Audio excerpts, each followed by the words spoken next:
Hello everyone, welcome to the channel failure to success. So IBPS PO prelims के score cards के साथ में मैं कुछ इंपॉर्टेंट चीज़ें शेयर कर रही हूँ। मैंने क्लियर किए हैं 2019, 20, 21 के प्रीलिम्स। ठीक है, मेंस मेरे क्लियर नहीं हुए थे। तो क्या चीज़ें मैंने की हैं और उसमें से आप कुछ हेल्प ले सकते हैं। ठीक है, तो मैं वो आपके साथ शेयर करना चाहती हूँ। और मेंस के जो स्कोर कार्ड 21 और 22 के हैं वो मैंने शेयर किए थे, मेंस और प्री दोनों। बट 2019 का मैंने शेयर नहीं किया था, उसका मेरे पास है नहीं अभी स्कोर कार्ड।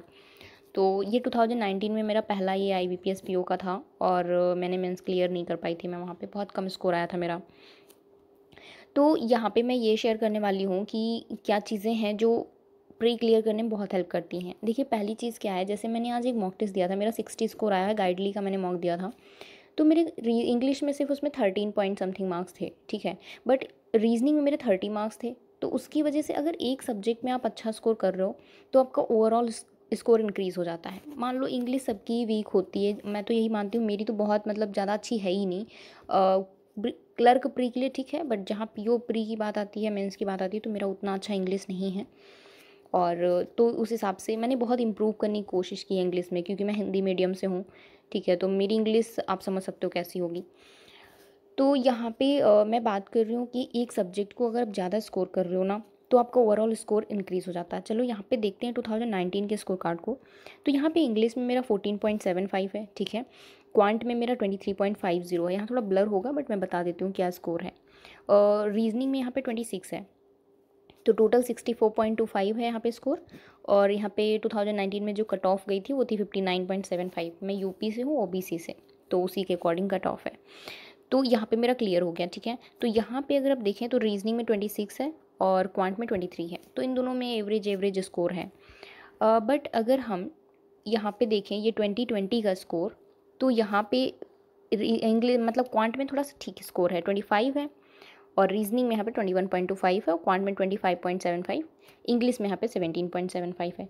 तो फिर यहाँ पे भी स्कोर 64.50 है और कट ऑफ गई थी 58.50। ठीक है, फिर अगर हम देखते हैं 2021 का, तो यहाँ पे इंग्लिश में मेरे 13.75 हैं, जो कि आज मॉक में मेरे इतने ही आए थे, गाइडली वाले मॉक में, और वो प्रीवियस ईयर का मेमोरी बेस था। क्वांट में यहाँ पे 15.5 बहुत कम स्कोर है। ठीक है, और रीजनिंग में यहाँ पे 28.50 है। तो टोटल में मेरा यहाँ पे स्कोर है 57.75 और कट ऑफ गई थी 50.50। अब देखिए बात क्या है यहाँ पे कि मेरा स्कोर है 57.75। तो ऐसा नहीं है कि मतलब मेरे को वहाँ पे कुछ आता नहीं था या फिर जो भी है, मतलब अटेम्प्ट कम थे। तो अगर अटेम्प्ट कम होते हैं तो रीज़न सिर्फ इतना होता है कि हमारी शिफ्ट टफ होती है। क्योंकि ऐसा हुआ था, बहुत सारे लोगों के 75 से प्लस मार्क्स भी थे। तो आप सोच सकते हो कि IBP सेम चीज़ SBI PO में भी थी, 75 प्लस स्कोर भी था बहुत लोगों का। ठीक है, IBPS PO में 50.50 कट ऑफ गई है, बट यहाँ पे भी स्कोर 75 प्लस 70, 65, मतलब काफ़ी हाई स्कोर रहता था, जैसे मतलब क्लर्क में होता है। तो आप अपनी शिफ्ट के अकॉर्डिंग हमें अपना बेस्ट करना है। ठीक है, ऐसा नहीं है, जैसे हाँ अभी क्या है कि मैंने तीनों साल में एग्ज़ाम क्लियर किए हैं। ठीक है, बट अभी मेरा मॉक में कभी 45 स्कोर आ रहा है, कभी 48 आ रहा है, डिपेंड करता है कि मॉक कैसा है। तो इसे मॉक टेस्ट से ये नहीं जज कर सकते हैं कि एग्ज़ाम में भी हमारा 48 ही आएगा या फिर 50 ही आएगा, क्योंकि कभी अगर ईजी मॉक हुआ तो ज़्यादा स्कोर आता है। सेम चीज़ वैसे वहाँ पे भी है, अगर एग्ज़ाम हमारी शिफ्ट ईजी है तो हमारा स्कोर ज़्यादा होगा, कम है तो कम होगा।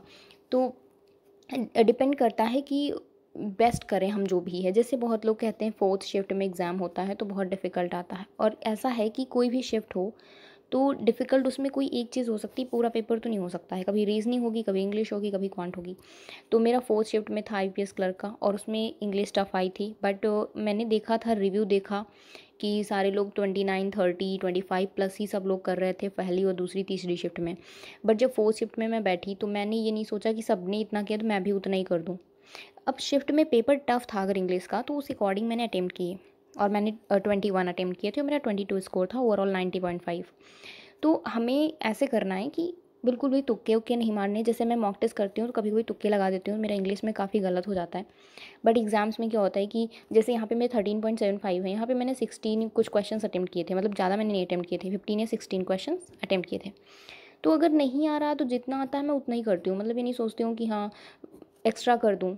एक्स्ट्रा करने से कुछ नहीं होगा। ऐसा नहीं है कि पहले से कैलकुलेट करके जाएँ कि ये इंग्लिश में हमको 25 प्लस करना है, फिर मान लो 25 प्लस कर दिया, फिर गलत हो गए तो हमारा स्कोर घट जाएगा। और पहले क्या है, सबसे पहले इंग्लिश ओपन होता है वहाँ पे, ठीक है, उसके बाद क्वांट रीजनिंग होते हैं। तो हमें पहले से नहीं पता रीजनिंग क्वांट कैसी आई है, तो ऐसा कुछ नहीं करना है, हो सकता है ईजी आई हो और मान लीजिए टफ भी आई, तो इंग्लिश में हम अगर ज़्यादा अटेम्प्ट करेंगे तो गलत होने के बाद फिर तो माइनस मार्क्स कम ही हो जाएंगे ना, तो ज़्यादा अटेम्प्ट करने का कोई मतलब निकलेगा नहीं। तो क्वांट रीजनिंग चाहे वो टफ आई हो ईजी आई हो, बस अपना बेस्ट करना है अपनी शिफ्ट में, दैट्स इट। सो यही मेरी स्ट्रैटेजी रही है अभी तक। और ऐसा होता है ना, क्लर्क का एग्ज़ाम जो होता है प्री का, वो बहुत ज़्यादा टफ होता है निकालना, क्योंकि वहाँ पे कट ऑफ भी बहुत हाई जाती है, अटेम्प्ट भी बहुत ज़्यादा करने होते हैं। बट पीओ में क्या है, अगर शिफ्ट टफ आई, अब देखिए कि अगर वहाँ यहाँ पे बहुत सारे लोगों के ज़्यादा मार्क्स थे बट कट ऑफ तब भी कम गई है, तो अगर आपकी शिफ्ट टफ है तब भी आप अच्छा स्कोर कर लोगे, ठीक है। अब बहुत लोगों ने फाइनल कर लिया होगा, एकदम एग्ज़ाम क्लियर कर लिया होगा, उनके हो सकता है 50.50 ही मार्क्स हों। तो प्री सिर्फ क्लियर करना है, हमें टॉपर नहीं बनना है, ठीक है। तो ये सोच के आप अपनी पढ़ाई करें। और आई थिंक कुछ चीज़ें आपको इसमें ठीक लगी होंगी, जो भी हेल्प हुई होगी उसके लिए। सो सबसे मेन चीज़ बस मैं यही बताना चाह रही थी कि इंग्लिश जो है, मतलब अगर आप कम स्कोर कर रहे हो, बाकी रीजनिंग में हाँ एक चीज़ और आप कर सकते हो, जैसे पज़ल है, ठीक है, तो बाकी चीज़ें तो सब हो जाती हैं बट पज़ल में कभी कभी स्टक हो जाते हैं। तो अगर मान लो जैसे कि वो फ्लैट फ्लोर वाली पज़ल नहीं आती, उसमें बहुत ज़्यादा थोड़ा मतलब कन्फ्यूज़न होता है कभी कभी, अगर बहुत ज़्यादा वेरिएबल्स वाली आ गई या कुछ, तो उस पज़ल को अलग से आप प्रैक्टिस कर सकते हो डेली। 2 मॉक्स से ज़्यादा नहीं करना चाहिए एक दिन में। उससे क्या होता है कि मैंने ट्राई किया, मैंने एक दिन में 5-5 6-6 मॉक्स दिए, बट होता क्या है कि एफिशिएंसी कम हो जाती है। स्टार्टिंग के 2 मॉक में अच्छा स्कोर आएगा, देन उसके बाद आपका स्कोर बहुत ज़्यादा डाउन हो जाएगा, आपको और डिमोटिवेट फील होगा कि यार स्कोर तो नीचे ही जा रहा है। तो 2 मॉक करिए, उसका सॉल्यूशन अच्छे से देखिए, सारी पज़ल और डीआई सॉल्व करिए। और उसके साथ में अलग से आप मेंस की तो तैयारी कर ही रहे होंगे, तो वो तो आप करिए, थोड़ी बहुत पज़ल डीआई मेंस लेवल की। प्री की आप कर सकते हो यही इस टाइप की मंथ बेस्ड, फ्लोर बेस्ड, जिसमें थोड़ा सा मतलब डिफ़िकल्ट होता है सॉल्व करना। तो 20 मिनट्स का अच्छे से यूटिलाइजेशन करना है, ठीक है। So all the very best for your exams to all of you. And मिलते हैं फिर नेक्स्ट वीडियो में। और मैं सोच रही हूँ कि मैं एक स्ट्रैटेजी बनाऊँ, ठीक है, कि नेक्स्ट जो 3 एग्ज़ाम्स हैं उनको मैं टारगेट कर रही हूँ। तो आईबीपीएस पीओ, एसबीआई पीओ और एसबीआई क्लर्क को, ठीक है।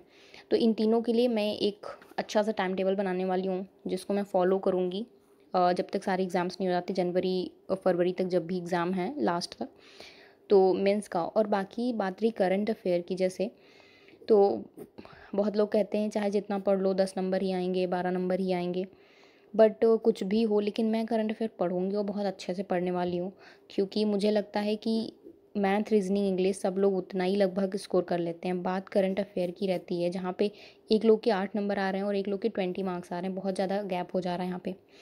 तो करंट अफेयर में बहुत अच्छे से पढ़ने वाली हूँ, क्योंकि ज़्यादातर क्वेश्चन जो है स्टेटमेंट बेस्ड और डेटा बेस्ड आ रहे हैं, ठीक है, तो उसको दिमाग में रिटेन रखना है, ठीक है, डेटा को, तो मुझे बहुत अच्छे से रिवीजन करना होगा।